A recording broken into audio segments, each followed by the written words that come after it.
Happy Janmashtami दोस्तों।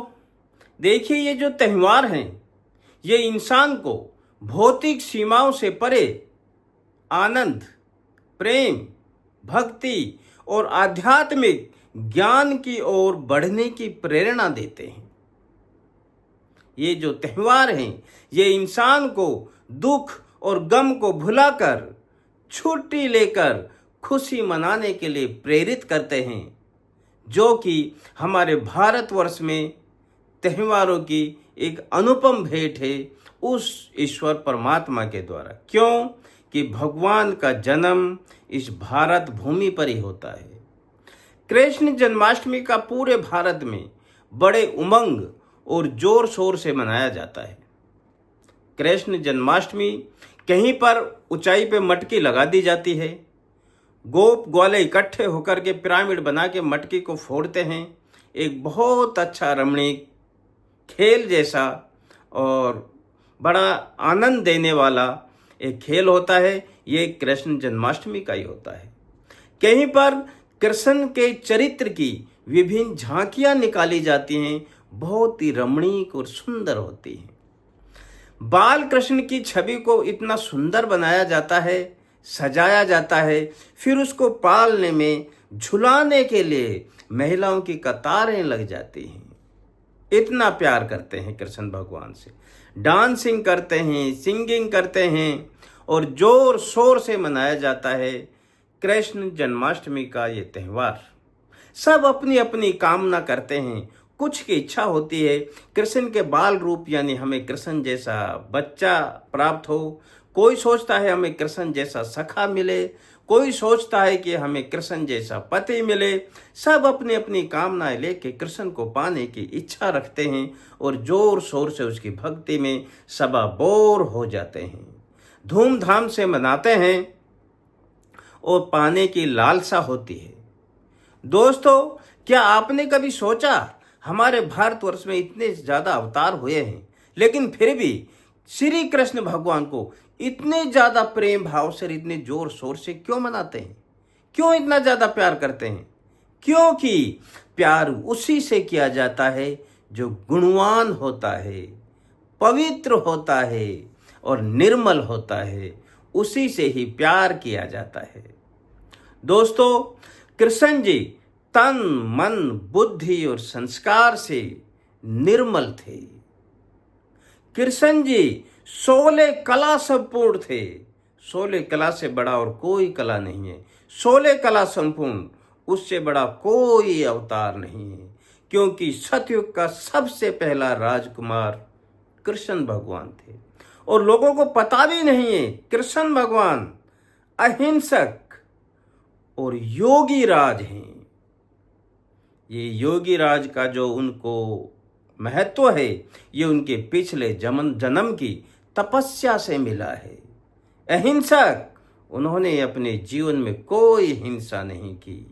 महाभारत को तो लोग समझे ही नहीं कि महाभारत कैसे हुआ, कहाँ चल रहा है। इसका हम अगले एपिसोड में आपको बताएंगे।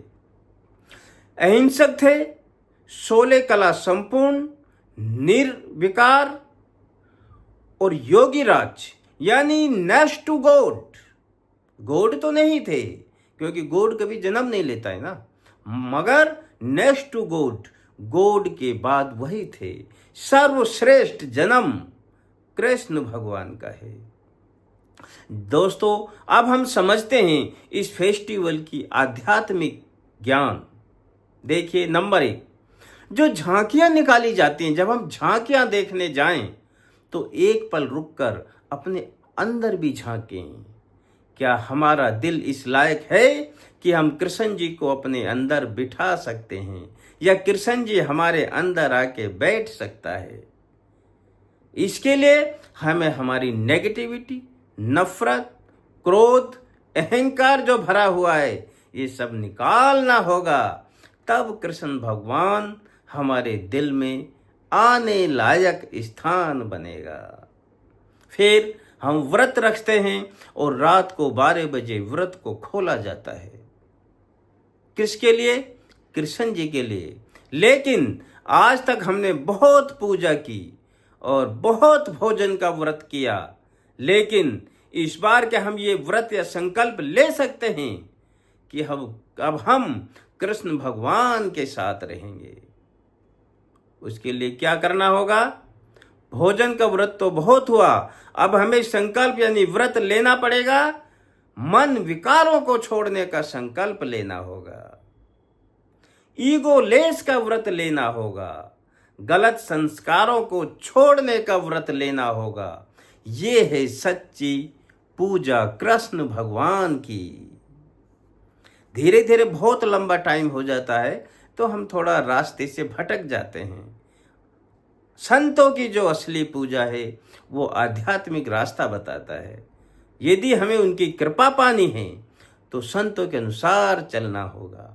फिर हम मिठाई बनाते हैं, मीठा खाते हैं, लोगों को खिलाते हैं, मुंह मीठा होता है। मुंह को ही मीठा नहीं करना है, अपनी जीभ को भी मीठा करना है। कम बोले, धीरे बोले, मीठा बोले।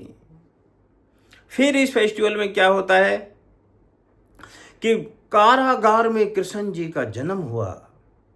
काली अंधियारी रात थी, चारों तरफ पानी ही पानी, और पीपल के पत्ते पे कृष्ण जी का बाल अवस्था में बैठा हुआ दिखाते हैं कैसे जन्म हुआ। दोस्तों, ये सब प्रतीक हैं, मिथ्या है। भगवान जब आएगा तो कारागार नहीं होगा उस समय। ये प्रतीक हैं। कारागार का मतलब है बंधन। किसका बंधन? अज्ञानता का बंधन। जब ये पूरी सृष्टि अज्ञानता से भर जाती है तब वो आते हैं।